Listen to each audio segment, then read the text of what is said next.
Right, so aid has supposedly been getting into Gaza as a result of the ceasefire Benjamin Netanyahu was forced into agreeing to, that he is desperately trying to find a way out of in order to avoid being toppled as Prime Minister, his government being brought down by hard-right fanatical coalition partners who have him by the short and curlies. And looking at the aid situation now, it's not hard to see where he could be playing a role in still preventing so much of what is genuinely needed from getting into Gaza. It looked good at the start of the ceasefire, didn't it? Road trains of trucks carrying aid getting into the besieged Gaza Strip. But what has got in, and more importantly what hasn't, should be raising red flags. And the number of trucks actually getting in carrying goods has been far less than is what it actually needed. The most critical resources are the items most desperately needed that are not getting in. And a cynic might look at this situation and think, well, if Israel plans on going back to committing further atrocities in Gaza, there's so much of what they are allowing in is the sort of stuff that perhaps they could afford to lose, so to speak. And the stuff that are still the most shortages of is the same sort of stuff Israel would perhaps hate to lose themselves. Israel has some explaining to do here, and nobody right now is asking them, it seems. Well, the first step of this very hectic journey was the 7-kilometer way that the Palestinians crossed from the south to the north. But we have been seeing people going to their neighborhoods, finding their houses completely collapsed to the ground, trying to fix whatever they can fix. But Palestinians, yes, there is no airstrikes, but there are endless queues on bread, endless queues on community kitchens, and also water. The biggest struggle for Palestinians in the north right now is zero access to water. We have been seeing also UNRWA distributing wheat flour and a food parcel, but Palestinians are also saying that all they want right now is access to water, because without water they are unable to live in their neighborhoods, despite the fact that they are completely reduced into rubble. Now, there are also people that are trying to fix whatever they can fix in their houses. Some Palestinians now are reopening their stores. They're trying to fix whatever, and we're also seeing bulldozers and municipalities opening the ways, because what the Israeli forces left in the Gaza city and the northern Gaza Strip is a complete disaster, massive destruction. Every single aspect of life has been completely wiped. Zero infrastructure. Everywhere is rubble. The streets are very dusty, and Palestinians do not know from where to start. But we have been seeing people fixing, cleaning, collecting glass, collecting whatever they can collect from under the rubble. And we can also see municipalities and other aid organizations and humanitarian organizations trying to open the ways, work on the infrastructure. There are areas that have been connected to the internet, but they're very little. But also Paltel and other telecommunication companies are working on that. Right. And also we see Palestinians very happy of returning home, despite the fact that there's no home left. But they're very happy that they're not displaced in different areas other than their houses across the Gaza Strip. Right, so that was Al Jazeera's Hind Chowdhury reporting from northern Gaza on the shortages that people there are experiencing, having been able to return there, the most heavily attacked part of the Gaza Strip as that is. She spoke of the endless queues for bread, the queues to the community kitchens that have been set up, but that the biggest struggle, the biggest shortage, is where it comes to water. And of all things to be getting into the Gaza Strip as a matter of priority, you'd think water would be at the front of the queue, wouldn't you?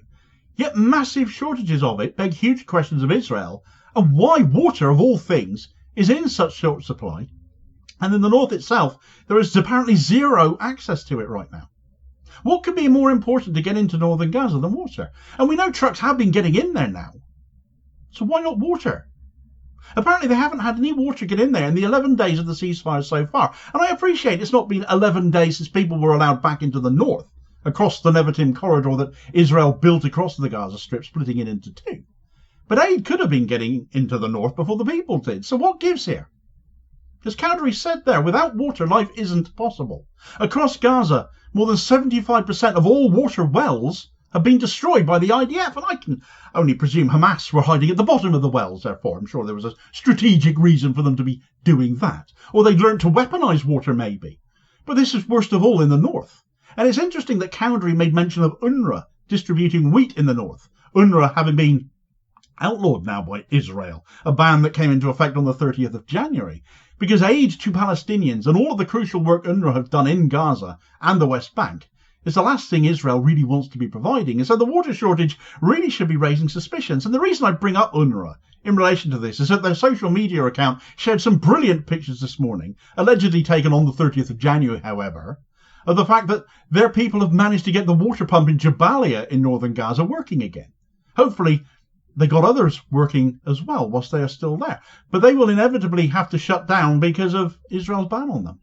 Middle East Monitor journalist and Gaza resident Motasem Dalul has also been on social media to say he has also managed to repair a water well near his own house and is offering water to people who have returned to their homes as well. So the determination to rebuild and regain their lives is strong, as is the solidarity that is clearly on show.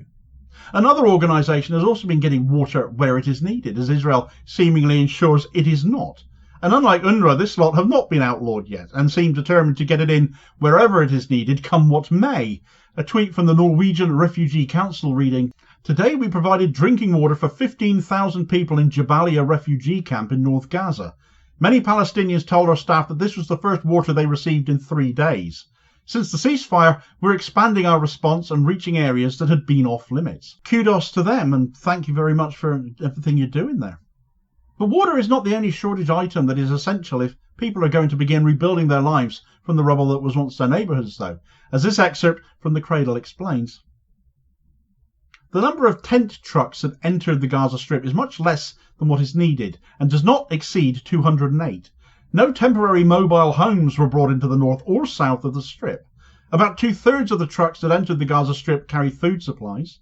Around 197 fuel trucks have entered the Gaza Strip, but neither the civil defence nor the municipalities nor the electricity companies are able to benefit from them, the sources added. They went on to say that no reconstruction materials, machinery or equipment required to clear rubble and search for bodies had been sent. Thousands of bodies remain trapped under buildings and homes destroyed by Israeli airstrikes. None of the solar energy supplies have been brought in despite the urgent need for them. Not enough medical equipment and supplies have entered the Gaza Strip's hospitals, they stated. Over 75% of northern Gaza's wells have been damaged, causing a severe water crisis. The sources added that no funds have been transferred into the Strip's banks, despite the critical financial shortage. Gaza Civil Defense announced on Friday that 85% of its facilities and equipment were wiped out by the Israeli war, calling on the ceasefire mediators to pressure Israel into allowing the entry of supplies into the enclave. Since the start of the ceasefire, we have received no less than 2,750 direct calls and reports from the families of the martyrs appealing for a response to retrieve the bodies and remains of their sons. As part of the ceasefire agreement, a minimum of 600 humanitarian aid trucks are meant to enter Gaza per day. Several NGOs recently warned that Israel is continuing to fail in improving Gaza's access to humanitarian aid, despite orders from the International Court of Justice. All of these shortages, combined with the banning of the most high-profile aid distribution agency in Gaza, UNRWA, ought to be sparking major concerns that not enough of the right aid is getting in, and it's a point that just doesn't seem to be being addressed. Banning UNRWA hampers distribution on yet more trumped-up allegations of working with Hamas, because nobody knows Gaza like they do, save the people that live there, and in and of itself adds to the humanitarian crisis that ends up ongoing. Before the genocide, 80% of Gaza depended on UNRWA, and taking them out of the equation on top of denying essentials like water should be causing massive alarm. Huge, widespread alarm, and it just doesn't seem to be. As should the threat this poses in and of itself to the ceasefire and further unrest, which could easily be sparked as a result, which I'm sure is what Israel and Netanyahu would love to see happen from the Gaza side. Netanyahu desperate for anything he could use as justification to end the ceasefire early. Israel are still screwing the people of Gaza over, and it's got to be called out. Precious few in the media are doing it, though. Of course, if Israel try and propagandise their way out of this, though, by laying the blame all on Hamas, they might get called out for that by a source a little closer to home.